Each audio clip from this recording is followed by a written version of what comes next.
अरुणोदय होतात पुराण। तो कल हमने एक सम्यक जीवन के 3 आधार में से एक आधार को हमने कल देखा। वो सम्यक जीवन का पहला आधार है निद्रा, सम्यक निद्रा। तो निद्रा के बारे में हम कल कुछ देख चुके हैं। आप उसके ऊपर काम कीजिए और अपना सोने का, आपकी सम्यक निद्रा कितने घंटे की है, कौन से समय तक आपके लिए वो ठीक है, ये आपको ढूंढने का मौका है। यहाँ कोई गाइडलाइन नहीं है। यहाँ प्रयोग करके अपने आप का निरीक्षण करते हुए आपको ही खोजना है कि मेरी सम्यक निद्रा मेरे लिए किस तरह से हो सकती है, और निद्रा को उत्सव कैसे बनाना है, ये भी हमने कल देखा है।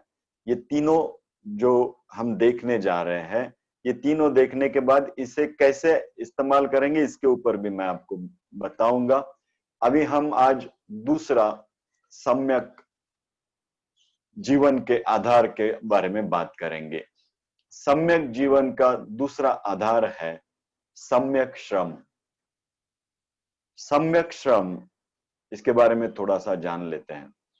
एक कहानी बता देता हूं। गट्टू राम जी स्वर्गवासी हो गए। गट्टू राम जी तो आपको मालूम है कैसे है, खाना और सोना, बस इसके सिवा उनको जीवन में कोई रुचि नहीं थी। गट्टू राम जी स्वर्गवासी हो गए। स्वर्ग मिल गया गट्टू राम जी को, क्योंकि गट्टू राम जी थोड़े सीधे साधे आदमी थे, सरल थे, इसलिए भगवान ने उनको डायरेक्ट स्वर्ग में ही बुला लिया कि आ जा। तो स्वर्ग का पहला दिन था, गट्टू राम जी अपनी सारी बैग वैग लेके पहुंच गए। तो पहला दिन था, स्वागत था, सबके लिए अच्छा भोजन बनाया गया था, भोजन का सारा आस्वाद ले लिया। फिर गट्टू राम जी स्वर्ग में एक पेड़ के नीचे जाके मस्त में सो गए। शाम को फिर खाने का अरेंजमेंट हो गया। फिर गट्टू राम जी को खाना मिल गया, गट्टू राम जी आराम से सो गए। सुबह सबको जल्दी उठा दिया गया। उठाने के बाद सबने अपनी फाइल लेके वहां एक ऑफिस में सबको भेजा गया कि आपको अभी क्या क्या करना है। तो गट्टू राम जी को गए, उनका नंबर आया, अपनी सारी फाइल दिखा दी। तो गट्टू राम जी को कुछ काम बताया गया, ये काम आपको करना है, दिन में 3 घंटे के लिए ये काम रहेगा, और बाकी समय आपको खाना और ये सब मिलता रहेगा। आप यहाँ पे ये फैसिलिटीज उपलब्ध है, सब इंजॉय कर सकते हैं। साथ में ये 3 घंटे के लिए आपको ये श्रम होगा, ये आपको करना होगा। गट्टू राम जी को बाकी तो सारी बातें ठीक लगी, लेकिन वो श्रम की बात गट्टू राम जी को रुचि नहीं, क्योंकि श्रम तो गट्टू राम जी जीवन में जानते ही नहीं थे, बस खाए और सोए। तो गट्टू राम जी जरा नाराज हो गए। वो जो ऑफिसर था स्वर्ग का, उसके पास गए, बोलते बाकी सब तो ठीक लग रहा है, लेकिन ये श्रम का जो आप बोल रहे हो, इससे कहीं छुटकारा नहीं हो सकता है, कुछ अरेंजमेंट नहीं हो सकता है। बोले नहीं हो सकता है, ये आपको करना ही होगा, इतना तो श्रम करना ही पड़ता है यहाँ पर। तो बोले मुझे भगवान से मिलना है, वो कहाँ मिलेंगे। बोले भगवान से मिलके फायदा नहीं, इतना श्रम तो आवश्यक ही है, करना ही होगा। बोले एक बार मिला तो दो, देख लेते हैं, अपनी दुविधा बता देंगे। भाई हमने पृथ्वी में जहां श्रम नहीं किया, वहां स्वर्ग में आके कहाँ से श्रम करेंगे। तो थोड़ा हमारा अभी ध्यान रखिए, हमें जीवन भर पृथ्वी में कुछ नहीं किया खाने के सिवा। तो कुछ तो करके रिक्वेस्ट करके गट्टू राम जी को भगवान के पास ले जाया गया। गट्टू राम जी सीधे साधे इंसान थे। भगवान को बोले भगवान आपकी सब सुविधाएं मंजूर है, सब ठीक है, कोई दिक्कत नहीं हमें, लेकिन भगवान ये 3 घंटा हमसे नहीं होगा, कृपा करके हमें इससे बचा लीजिए। ये इतना आपसे गिनती है, हमने पृथ्वी पर भी नहीं किया है, तो यहाँ नहीं हमसे होगा, कृपा कीजिए। अब बड़े भोले इंसान थे, बड़ी दिल से रिक्वेस्ट कर रहे थे। तो भगवान भी बोले ठीक है, गट्टू राम जी के लिए ये सुविधा कर दो कि उनको जो जैसा रहना है वैसा आप गट्टू राम जी रहें, आराम करे, वो जो चाहते हैं वैसा होने दो। गट्टू राम जी को सुविधा मिल गई। तो गट्टू राम जी का काम एक ही था, बस खाओ और बस किसी पेड़ के नीचे जाके सो जाओ, आराम करो। यही पृथ्वी पे भी किया था, वहां पे भी गट्टू राम जी की सेहत भी वैसी ही थी, अच्छे खासे खाते पीते घर के ही लगते थे। एक दिन क्या हुआ, गट्टू राम जी स्वर्ग में एक पहाड़ के ऊपर एक पेड़ के नीचे बैठे थे, आराम से सुस्त थे। उतने में आवाज आई, बचाओ बचाओ बचाओ। गट्टू राम जी ने जाके नीचे देखा खाई में, तो कोई आदमी खाई में गिरा हुआ है, वो ऊपर आने के लिए बचा रहा है। गट्टू राम जी कहे, अरे क्यों चिल्ला रहे हैं? बोलता है, यार मुझे ऊपर निकालो, ऊपर निकालो। आप जहां बैठे हो वहीं पर बाजू में कहीं तो भी रस्सी होगी, उसको नीचे डालो, मुझे खींचो ऊपर। गट्टू राम जी बोले, ये देख, आपको ऊपर आना है, हाँ, तो बचाओ बचाओ करके मुझे क्यों चिल्ला रहे हो? आप एक काम करो, राम जी को बुलाओ। मेरा अनुभव है, जब बुलाते हैं तो एक नहीं चार चार आते हैं, एक नहीं आते हैं, वो चारों आपको बचा ही लेंगे। तू बुला तो देख, आपको वो आ जाएंगे, मुझे मत परेशान कर, मुझे सोने दे। वो आदमी बैठा रहा, फिर कुछ देर बाद, अरे बचाओ बचाओ बचाओ। गट्टू राम जी बोले, क्या परेशानी है यार, तू खुद नहीं आ सकता है, राम जी को नहीं बुला सकता है? राम जी को बुला देख, कैसे आ जाएंगे, तुझे बचा लेंगे। बोले नहीं आ रहे हैं। बोले तू बुला कहाँ रहा है? बोले उन्हीं को तो बुला रहा हूं, वो आ नहीं रहे। गट्टू राम जी पड़े रहे पड़े रहे। अब गट्टू राम जी की ना तो नींद हो ना कुछ, तो गट्टू राम जी ने सोचा, चलो ये आदमी ऐसे भी चिल्ला रहा है। बाजू में रस्सी दिखी, उन्होंने पेड़ को बांध दी और नीचे छोड़ दी। बोले ये ले रस्सी, तूने बोला था रस्सी छोड़, मैंने छोड़ दी, अब आगे का काम तेरा। अरे रस्सी खींचनी भी तो होगी, मैं पकड़ के रखता हूँ। बोले ये तो मुझसे नहीं होगा, जितना श्रम करना था उतना आज के दिन के लिए मैंने कर दिया। अब तुझे अगर ऊपर ही आना है तो कल के लिए रुक, थोड़ा खाना वाना खा के आता हूँ, उसके बाद थोड़ा सा खींचूंगा और धीरे धीरे तुझे ऊपर लाएंगे, देखते हैं। एक दिन पूरा बीत गया। दूसरे दिन सुबह फिर से गट्टू राम जी गए, देखा उन्होंने, तो उस आदमी को कहा, एक काम कर, थोड़ा पकड़ ले। गट्टू राम जी ने खींचा, जितना जमता था जितना बनता था उतना खींच लिया। अब उसको बोले, एक पत्थर पे वहीं पे रुक जा। बोले आज का श्रम मेरा खत्म हो गया, अभी कल, तो आज नहीं उठा पाऊंगा आपको। बोले ठीक है। ऐसे 2 दिन 3 दिन रोज गट्टू राम जी थोड़ा श्रम करने लग गए, उसको उठाने लग गए। और 4 दिन बाद, बस अभी थोड़ा सा रह गया था, गट्टू राम जी ने उन्हें खींच के ऊपर निकाल लिया। वो आदमी बोला, बड़े धन्य है, महान है आप, आपने मुझे ऊपर निकाला। बोले महानता की कुछ बात नहीं है, दरअसल बात ये हो गई कि हम थोड़ा थोड़ा श्रम रोज करने लग गए और हमें कुछ अच्छा लगने लगा। जीवन में हमने पहली बार कुछ थोड़ा सा अंदर कुछ महसूस किया अच्छा, इसलिए आपको 3 दिन लगातार थोड़ा थोड़ा खींचते रहे, एक ही दिन पूरा श्रम करते तो शायद नहीं हो पाता था। तो हमने सम्यक श्रम किया, ऐसा गट्टू राम जी उसको बोलने लगे। तो ये सम्यक श्रम की बात हम आज समझने वाले हैं। तो जीवन में जैसे कल हमने देखा कि जैसे जैसे हमारा विकास हुआ है, हमने एक चीज को खो दिया था, वो थी निद्रा। वो हमारा सम्यक जीवन का पहला आधार। दूसरा, जैसे जैसे हम अपने जीवन को विकसित करते जा रहे हैं, डेवलप करते जा रहे हैं, तैसे तैसे हमने दूसरा जीवन का आधार खो दिया है, और वो है श्रम। हमने श्रम करना बंद कर दिया है, हमने श्रम कम कर दिए। कम कहां, बंद ही कर दिए। आप देखो, बहुत कम श्रम बचा है हमारे जीवन में, कुछ श्रम ही नहीं है। यहां तक कि लोग प्यार भी करने के लिए श्रम नहीं उठाते हैं। आपको पता है, आजकल तो जैसे मेरे बीबी का बर्थडे है, मेरी पत्नी का बर्थडे है, रात को 12 बजे अगर मैं किसी बाहर गाँव हूं और रात को 12 बजे मुझे एसएमएस करना है, वो भी काम मैं शेड्यूल मैसेज करके व्हाट्सएप के ऊपर भेज देता हूँ। वो मैसेज शेड्यूल हो जाता है, वो अपने आप 12 बजे चला जाता है, हैप्पी बर्थडे डार्लिंग। तो ये भी तो श्रम मैंने किसी और को दे दिया है। तो प्यार करने का भी श्रम खुद पे नहीं रखा है, हमने श्रम कम कर दिए, कम कर दिए, श्रम बचे ही नहीं हमारे जीवन में। और पता है, अगर हम श्रम नहीं करते हैं तो खाना हजम नहीं होता है। खाना हजम नहीं होता है, वो खाना हजम करने का भी श्रम हमने किसी और को दे दिया। आप जानते हो, हम खाना खा लेते हैं और ऊपर से 2 इनो की गोलियां, पाचक चूर्ण, वो हवाबान हरड़े जो आता है ना, वो अंदर डाल देते हैं कि वो भी तो श्रम अपने लिए नहीं बचाते हैं, वो भी तो श्रम हम दवाइयों पे छोड़ देते कि भैया आप ही हजम कर लो, हमने तो खा लिया है, बस आप ही हजम कर लो। तो हमने श्रम कम कर दिए, राइट। हमें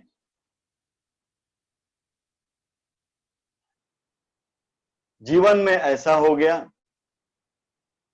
कि जो अमीर होते गए वो श्रम छोड़ते गए, उन्होंने श्रम को कम किया।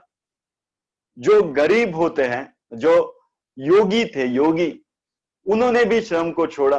अमीर कहने लगे हमारे पास इतना पैसा है, अभी श्रम की क्या जरूरत है। योगी कहने लगे मुझे श्रम की क्या जरूरत है, मैंने तो वैसे भी संसार छोड़ दिया है। और इसकी वजह से हुआ क्या है पता है, इस पूरे जीवन में श्रम जो है किसी एक जमात पे या किसी एक जगह पे ज्यादा हो गया, क्योंकि इन्होंने छोड़ दिया, इन्होंने छोड़ दिया, तो श्रम का काम किसी और को करना पड़ गया। और हम जैसे जैसे श्रम को छोड़ते जा रहे, श्रम अपने जीवन में जैसे जैसे कम करते जा रहे हैं, वैसे वैसे हमारे जीवन की चेतना सुप्त होती जा रही है। हमारे जीवन का जो प्राण शक्ति का आधार है वो हम खो रहे हैं। श्रम का आधार नाभि चक्र से है, हम नाभि चक्र की उस ऊर्जा को खो रहे हैं, क्योंकि हम अपने जीवन में श्रम खो रहे हैं। अब्राहम लिंकन की एक कहानी मैंने ऐसी सुनी है। एक दिन सुबह सुबह अब्राहम लिंकन अपने जूतों को पॉलिश कर रहे थे। उनका एक दोस्त वहां आया, उसने कहा कि अजीब बात है, आप अपने जूतों को खुद पॉलिश करते हो। तो अब्राहम लिंकन चौंक गए। उन्होंने कहा तो क्या आप दूसरों के जूतों को पॉलिश करते हो क्या? हम अपने जूतों को भी पॉलिश करने का श्रम नहीं लेते हैं। हम बहुत, ये कौन सी बात हो गई ना, जिस चीजों को हम इस्तेमाल करते हैं अपने जूतों को भी किसी और से पॉलिश करवा दे। ये हमारी श्रम की कहीं ना कहीं व्याख्या बदल रही है। हम श्रम अपने जीवन में कम कर रहे हैं। धनी ने छोड़ा और योगी ने भी छोड़ा, और जो गरीब बचे हुए हैं उनके ऊपर श्रम बढ़ गया, इतना बढ़ गया कि वो श्रम से ही मर रहे हैं, श्रम की वजह से ही मर रहे हैं। श्रम ज्यादा हो तो भी गड़बड़ है। किसी लोगों ने श्रम को बिजनेस बना लिया, वो अपने बॉडी बिल्डिंग के ऊपर लग गए। आपको पता है इस दुनिया में जितने लोग जिम में ज्यादा से ज्यादा वक्त बिताते हैं और बॉडी बिल्डिंग करते हैं, पहलवान बनते हैं, उनकी आयु कम होती जा रही है। आप इतिहास निकालो, कोई भी पहलवान 60 से 65 के ऊपर नहीं जी पाया है। क्यों? क्योंकि हमने शरीर को उल्टा कर दिया, शरीर से सब कुछ निकाल लिया, शरीर को बहुत कष्ट दे दिए, तो ज्यादा श्रम हो गए।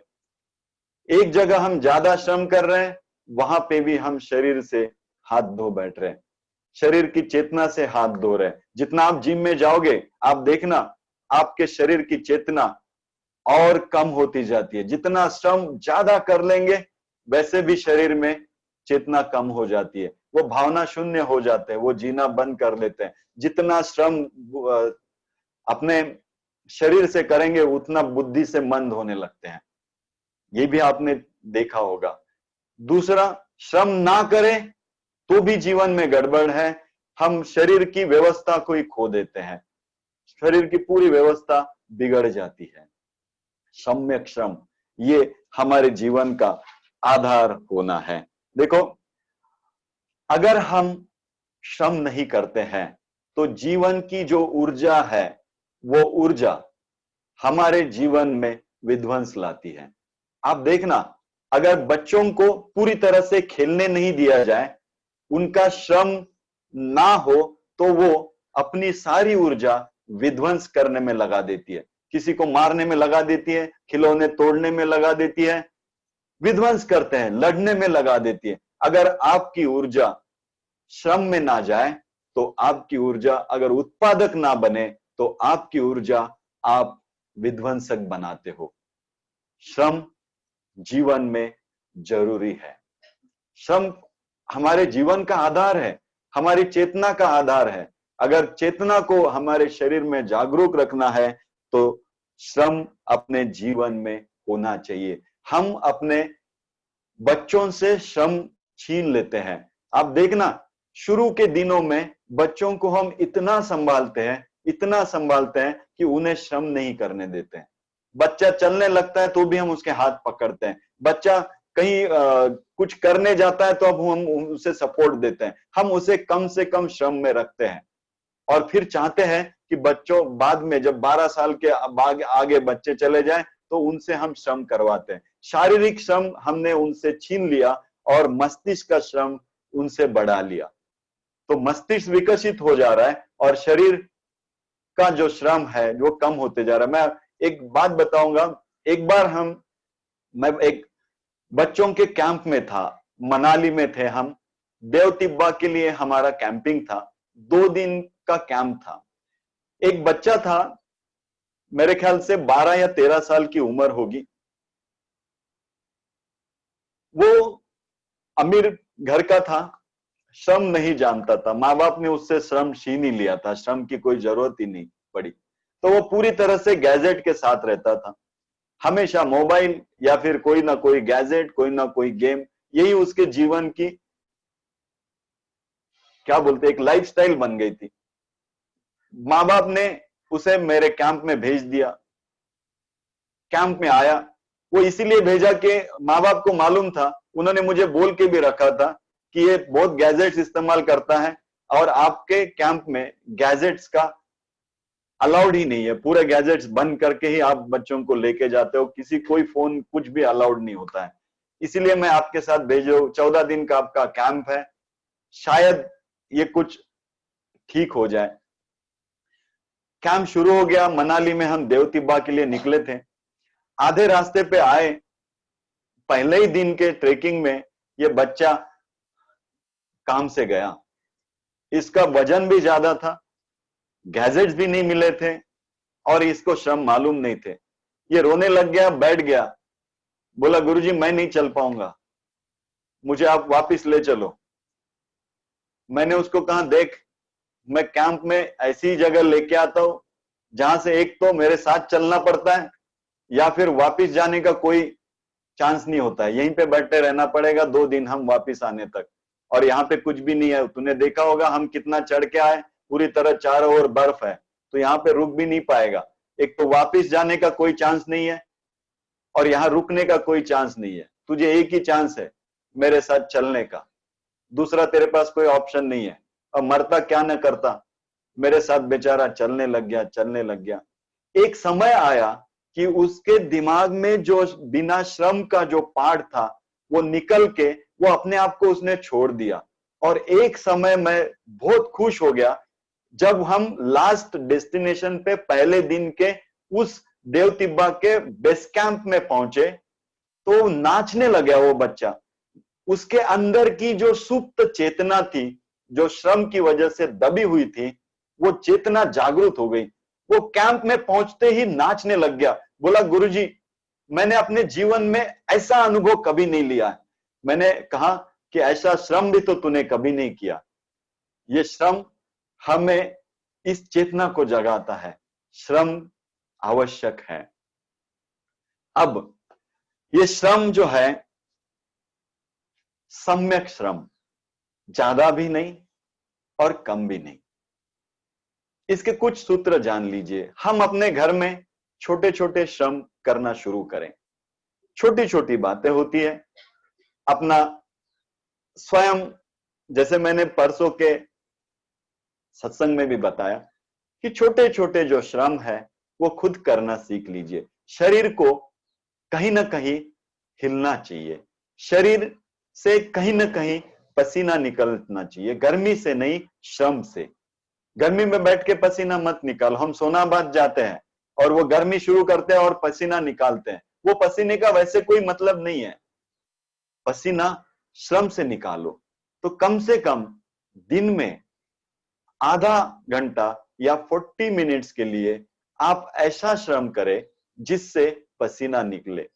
अब आप फिलहाल तो घर पे ही हो, तो घर के काम कर सकते हो, पसीना निकालो, झाड़ू मारो, पोछा करो, बर्तन धो, अपने कपड़े खुद धो। ये छोटी छोटी चीजें हैं, आप श्रम करना सीखो। आपका मन शुरू में इन बातों के लिए राजी नहीं होगा, लेकिन आप थोड़ा थोड़ा श्रम करना शुरू करते हैं तो जरूर आप पाएंगे कि आपके अंदर एक चेतना जागृत होने लग गई है। और जैसे जैसे वो चेतना जागृत होती है, आपके जीवन में आनंद महसूस होता है। ये नाभि चक्र से अगर सम्यक श्रम हम सही ढंग से कर पाए तो अपने आप हम इस चेतना को जागृत कर सकते हैं। अंदर एक लाइफ फोर्स है जिसे हम प्राण शक्ति बोलते हैं। ये प्राण शक्ति जागृत करने का सही तरीका सम्यक श्रम आवश्यक है। अगर सम्यक श्रम करते हैं तो अपने आप ये प्राण शक्ति जागृत होते हैं। अब श्रम दो तरह के होते हैं, एक लीडर की तरह श्रम और एक फॉलोअर की तरह श्रम होता है। बहुत हद तक जहां पे घर की जो महिलाएं होती है वो कहती है कि हम तो बहुत श्रम करते हैं, सुबह से लेकर शाम तक श्रम करते हैं, लेकिन हमारी चेतना तो हमें हमेशा थका हुआ महसूस करती है, क्योंकि हमारे श्रम का बहुत ज्यादा हिस्सा फॉलोअर की तरह है। जो श्रम आप नहीं करना चाहते हैं वो आपको अगर करने पड़ते हैं तो समझना आपकी चेतना और सुप्त हो रही है। चेतना तभी जागृत होती है जब आप श्रम के साथ एक रूप हो जाए, श्रम के साथ पूरे तरह से घुल मिल जाए। जैसे एक किसी ने कहा था कि श्रम और प्रार्थना ये दो ही चीजें जो जीवन में हम कर सकते हैं।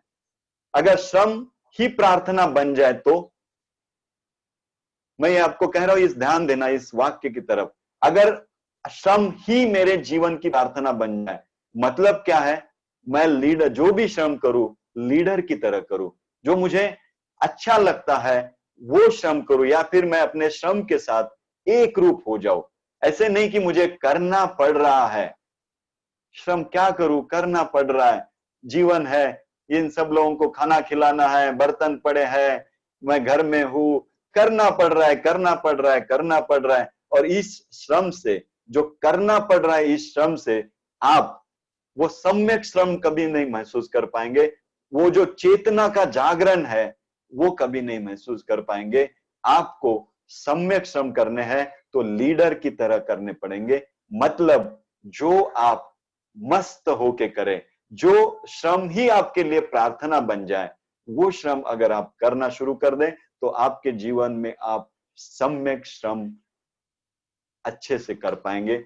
और सम्यक श्रम अगर साध लेते हैं तो आप दो सीढ़ियां हमने पार कर ली है, सम्यक निद्रा और सम्यक श्रम। ये दो चीजें, ये तीन चीजें हैं जो आधार है, जो हम तीसरी चीज कल देखने वाले हैं। और ये तीनों चीजें एक दूसरे के साथ जुड़ी हुई है, एक दूसरे के साथ समन्वय बनाते हुए है। सम्यक निद्रा और सम्यक श्रम एक दूसरों का आधार है। आप तभी सम्यक श्रम कर पाओगे अगर आप सम्यक निद्रा में है, और तभी सम्यक निद्रा हो पाएगी जब आप सम्यक श्रम में है। तो ये दोनों एक दूसरे से जुड़े हुए हैं। तो इन दोनों की तरफ ध्यान दीजिए, मनन कीजिए, चिंतन कीजिए कि आप जो भी श्रम कर रहे हैं वो किस तरह से आपके श्रम है। आपके श्रम सम्यक है, एक लीडर की तरह है, वो श्रम आपको आनंद दे रहे हैं या थकावट दे रहे हैं। अगर थकावट दे रहे हैं तो वो सम्यक श्रम नहीं है, वो एक्सटेंशन हो गया, ज्यादा हो गया। और अगर सम्यक श्रम है तो वो आपको आनंद और खुशी देंगे। ये दो चीजें हमने देखी है सम्यक जीवन के आधार की। तीसरी चीज हम कल देखेंगे सम्यक जीवन के आधार की। क्या हो सकती है तीसरी चीज? आप गेस कीजिएगा, मनन कीजिए, खोजिए।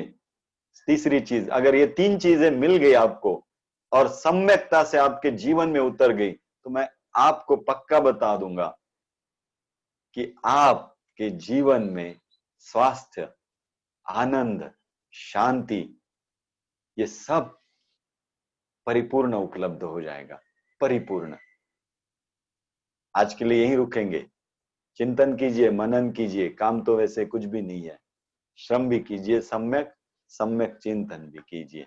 ओके, जय गुरुदेव। आज के लिए यहीं रुकते हैं। आपका दिन शुभ हो और पूरे सम्यक श्रम के साथ आज का दिन आप बीते, और आज आपके घर में महिलाओं को आराम मिले और आप पूरी तरह से सम्यक श्रम में रहे, यही आशा करता हूं। आपका दिन शुभ हो। जय गुरुदेव।